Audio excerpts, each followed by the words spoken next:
That was another year that I thought it might go down. And I remember sending all these guys. I can't believe how great they were, because they didn't have a life. And they could go down south and rent a hotel room and go visit bands, and then they went to Hoopman's area, Virginia Beach. And I went down there myself, and I saw this real bunch of group of kids that had played with Boston the year before, I guess. And that's why I realized that I want this group bad if we're going to make it. So I'm going to name this leader of this pack the drum major. I didn't know whether he could conduct music or what. Yeah. I had to get these kids. With Larry Hicks down in Tennessee, and no one at the band community down there in North Carolina and Tennessee was big, a lot of kids. And Jeff Magash was down in Watkins Glen area. That we had to be the drum corps, kind of like what Boston did actually. We had to be from everywhere. There had to be things going on in other places that once we gathered, right, it would be instant drum corps. Right. I wanted regional coordinators. Yeah. And somehow I was going to get the money for some of our people, our good people, to visit these places and have like mentors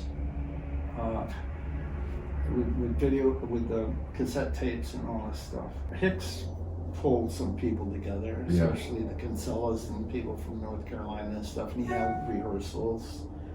I figured that could work if we just had it in the right places. Able to keep the corps full. I really liked the way Tom taught, his ability to get people to learn and stuff like that. And he was smart and had paid his dues for a long time right from the beginning, and I just believed in him and thought he deserved a shot at it. Stephen, I didn't, it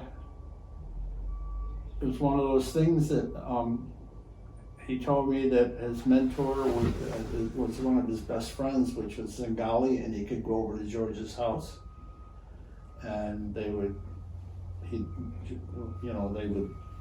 look over the thing, and Zingali would give him help.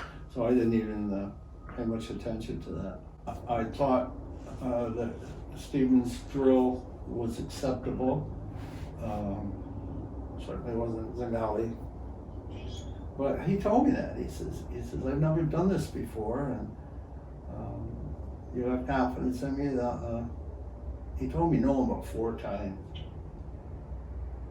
I figured with Zingali over his shoulder, how could we go wrong? Right. So it was okay. It was okay. To me, that was a very touching piece. And although it was one of those things that would bring you just to listen to it because it was touching. Yeah. The ending lingered as part of the tune. Yeah. And I wondered whether that should have done something more. Right. But I really liked the harmonies and things in it.